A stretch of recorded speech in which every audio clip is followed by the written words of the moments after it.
If anyone was ever in doubt that Wizards of the Coast and their corporate masters Hasbro have nothing but contempt for their customers, then surely the last year has to be evidence enough. First, we had the OGL scandal where small and independent creators were threatened with ruin unless they agreed to an outrageous new licensing agreement with Hasbro Wizards. Then Hasbro Wizards awarded themselves an ethics award, labeling themselves the world's most ethical company, which always sounds best when you've paid for the ability to say it, having all the punch of Michael Scott's World's Best Boss mug. And now they've hired corporate goons to travel to the doors of YouTubers and allegedly intimidate them.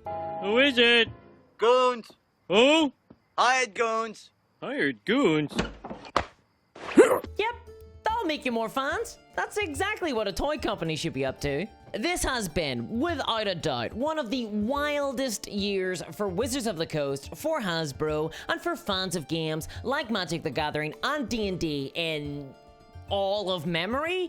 And we're only in May, and the year is getting worse. A lot worse for Hasbro Wizards, but they have a plan that I really hope doesn't work. But to talk about that plan, we need to first talk about the event, the thing that has everyone a titter. So recently, a Magic the Gathering YouTuber, Dan Cannon, aka Old School MTG, ordered some Magic the Gathering cards, and his friend sent him some that hadn't been released yet. Ooh, what a scoop. So he showed these cards from the unreleased Magic the Gathering set called Aftermath in a YouTube video, and he did an unboxing of the cards. Not a big deal, notable only for the fact that this leak was pretty huge. It spoiled a boatload of cards for a release that was still ages away from being announced to the general public. Now, these Magic cards were under what is known as an embargo. This is a big word that is used by marketers and PR professionals, but importantly, it means nothing, which is basically every single PR term. Essentially, embargoes are a handshake agreement between a company and specific influencers and reporters who are asked not to reveal certain information, such as, I don't know, an upcoming Magic the Gathering release. But embargoes aren't legally binding, and unless a legal agreement like a non-disclosure agreement is signed by the parties involved, the only thing stopping an influencer or reporter breaking the embargo is getting put in the naughty books by Hasbro Wizards, or having your legs broken by corporate thugs. Weird that we can potentially add that to the list now. You can imagine then just how little they matter to somebody that wasn't even in the room when this embargo was put in place and had no idea about its existence. Essentially, it's meaningless. It has less power than my childhood imaginary friend Snorbo, the tulpa that still follows me around to this day and watches me sleep at night. Please leave me alone, Snorbo. So before we go further, I want to emphasize the fact that this means that Old School MTG broke no rules, he broke no laws, he broke nothing when he showed off those unreleased cards from the Magic the Gathering Aftermath set on his channel. But to Hasbro Wizards, this embargo meant everything. When they discovered that this release had been leaked, the worst crime imaginable, the worst thing to happen to anyone anywhere ever, they sprang into action and they hired their good friends, the Pinkertons, to hunt down this YouTuber and plug that leak, presumably by any means necessary. Yes, the Pinkertons, the villains from Red Dead Redemption and all-round nasty union busters and murderers. And then, allegedly, these Pinkertons went to the physical door of Old School MTG. They went to his home and they demanded that he hand over the Magic cards that he had in his possession. According to Old School MTG, they intimidated him. They allegedly threatened him to turn over stolen product or else face jail time of 1 to 10 years. They threatened him with fines of $200,000 and they counted every card to make sure they got them all. He also says that they told him to delete his videos, they made his family cry, and then they unlawfully took the cards back to their paymasters at Hasbro Wizards. Old School MTG further alleges that the Pinkerton agents even harassed his elderly neighbors. And why did they do any of this? Well, because of the most righteous reason of all. He had some illicit Magic cards on him that should not have been in the public domain. And Hasbro Wizards get what they want. You don't cross Hasbro Wizards. They needed those cards so they could do some puff piece marketing. Then they would increase their sales. Are you trying to hurt sales? There's $1 billion riding on this thing. They needed to find the leaker because the entire world rested on it. And I want to be clear, it doesn't matter to me whether these cards were leaked to old school MTG on purpose or not. It truly doesn't matter because really, it's not a big deal. Not compared to going to someone's actual door and threatening them, at least. Can we all agree on that, or have we slid far too long into the cyberpunk timeline for even that? And this is all, by the way, pretty unlawful. They had no right to do this. This would be like if I set my mad uncles on my dungeon master because he used my player character in one of his other games. It's an OC. Do not steal. But since when has the law or morals or ethics ever mattered to the Pinkertons, or Hasbro Wizards for that matter? Of course, this has now blown up in Wizards of the Coast's face because the entire event has created a little bit of a Streisand effect as the internet this week collectively discovered that 1, yes, the Pinkertons are still around, and 2, they are on the payroll of Hasbro Wizards. And for anyone confused as to why the focus of this story has been on the Pinkertons, you have to understand that they have been involved in a lot of history in the USA. Traditionally, they've acted as mercenaries, thugs, and guns for hire for unscrupulous businesses. So, adventurers then. Okay, now it's making more sense why the developers of D&D hired these guys. They fought workers in a 12-hour gun battle during the 1892 Homestead Strike. They acted as infiltrators during the Great Railroad Strike of 1877 in a conflict that left over 100 dead. They have a long legacy of anti-worker activities and to this day work alongside companies like Amazon to infiltrate unions and spy on workers. So if they show up to your house with threats, it's not unreasonable to expect that they really do mean business. These people are not messing around. Without a doubt, they are a contemptible organization that deserves nothing but our scorn and hatred, and that goes for their employers and contractors too. And the fact that they are still around and acting as armed thugs for a corporation that makes children's board games has been absolutely shocking to many people. In fact, people have been so shocked that I'm a little shocked. Moments like this are always a reminder to me that not everyone has worked in large corporations and rubbed shoulders with senior managers and executives and seen just how the sausage gets made in these places. This type of activity is utterly deplorable, but I am sad to say that it does not shock me in the slightest that a private security force such as the Pinkertons were employed to track down any leaks in the supply chain of Hasbro Wizards products, and they stooped to threats and physical and legal intimidation to get what they want. In fact, Director of Security Risk Management at Hasbro, Robin M. Klimek, was previously the Director of Supply Chain Security Practice at the Pinkertons.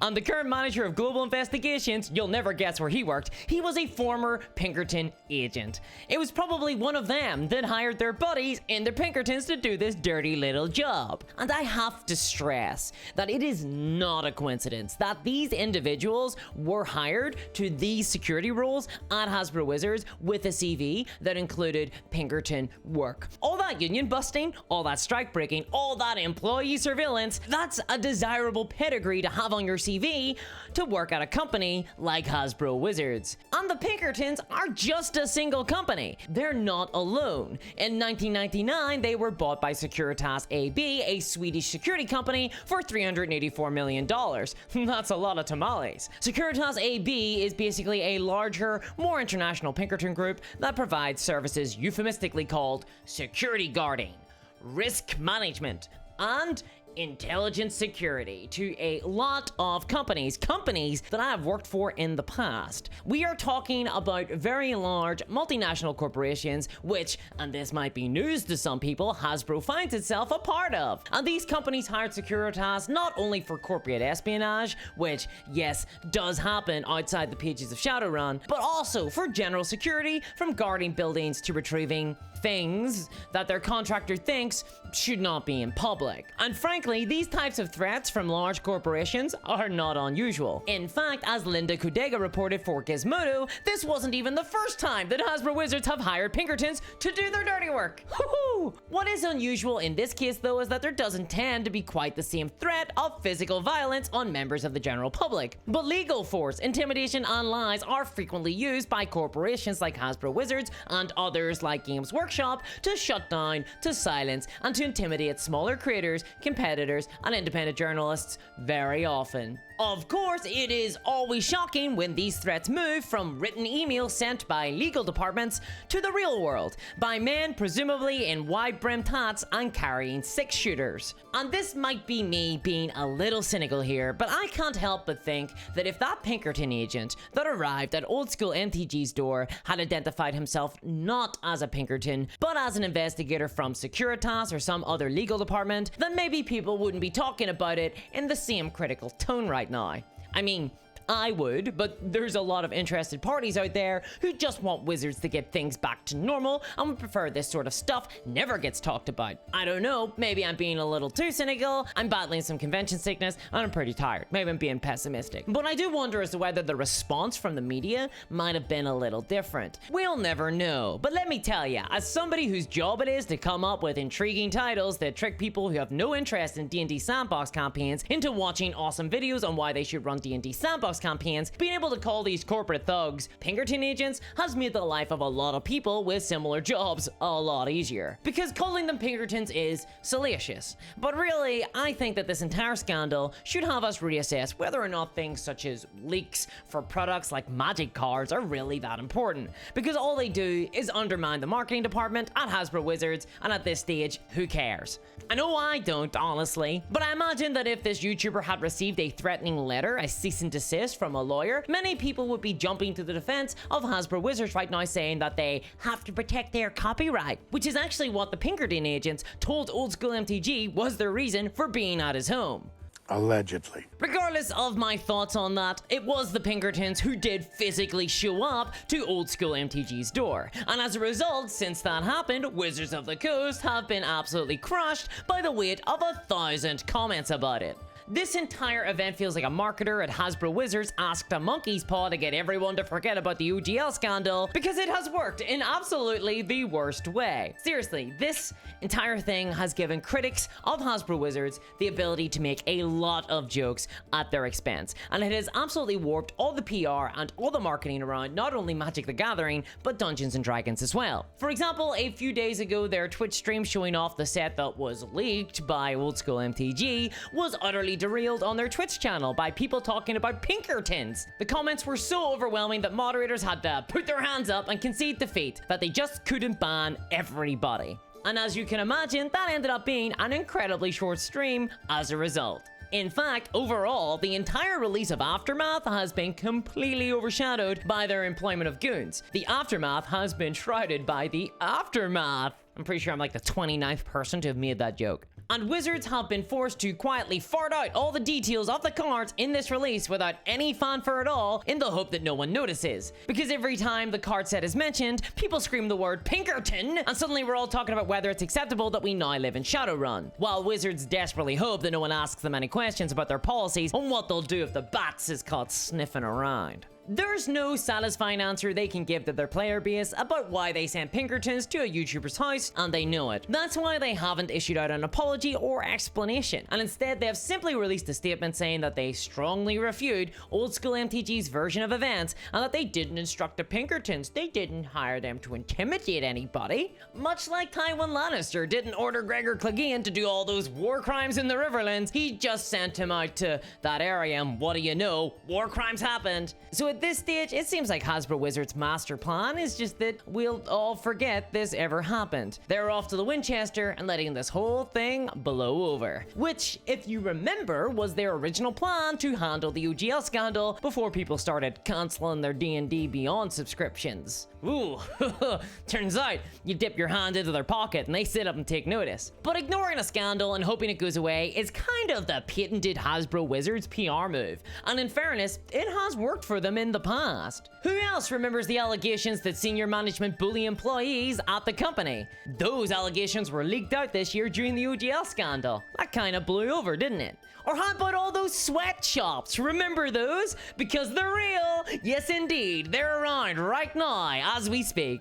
Hasbro Wizards outsource a lot of their labor to sweatshops. That was revealed in a damning report in 2018. And that kind of blew over too. Or we can go back further, back to the go-go 90s and talk about how Hasbro used slave prisons of abuse survivors operated by the Catholic Church in Ireland to manufacture Mousetrap and Buckaroo. Buckaroo for a buckarootin' good time. And there are so many more examples of scandals from Hasbro Wizards, and they all quietly went away with time, with the only lessons that they learned being to simply hide their dirty laundry better. Hasbro, and I'm including Wizards in that, are not our friends. They are a corporation, and this is just one in a long list of evil things that they have done. This is once again a good reminder that we really should keep our distance from them and not tie our identities to their brand, because otherwise, what would we do when scenarios like this occur? Suddenly our consumption of their products reflects pretty poorly on us, doesn't it? And okay, no doubt I'm going to have commenters saying that Hasbro aren't Wizards of the Coast and we can't hold Wizards responsible for the actions of Hasbro. But I'll say this much: senior management at Wizards of the Coast are 100% aware of the policies at Hasbro and are complicit in their operation. In fact, they wrote them. The current CEO of Hasbro was previously the president of Wizards of the Coast. These companies are inseparable. That's why I refer to them on this channel as Hasbro Wizards. And I don't think that anyone is going to let this Pinkerton business slip for long. I suspect we'll be hearing tears about this for a long time yet.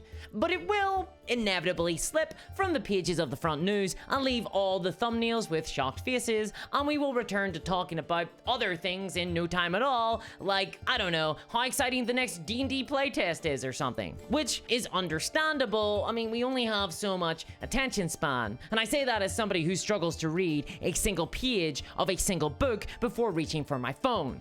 I have no idea what happened. I think the internet has broken me. But all I ask in this video is that we don't forget about this and that we keep our fandom of the products of multinational corporations like this in check, and that we moderate our nostalgia and love for their games and keep it separate from the executive industrial machines that pumps out such products on a regular schedule these days. There are lots of amazing creatives at that company, but it is a corporation. It is a dangerous machine wielded inexpertly, and we have to always remember that. Yes, corporation is going to corporation. We should remember what that means, not just simply regurgitate the words. They don't care about their customers. We are just in the way of the money that they believe rightfully belongs to them. They don't want some of the money, they want all of it. And that's why I cover the topics that I do with the tone that I do and make the points that I do. And if you want to support critical content like this that covers important topics in the role-playing game and wargaming market,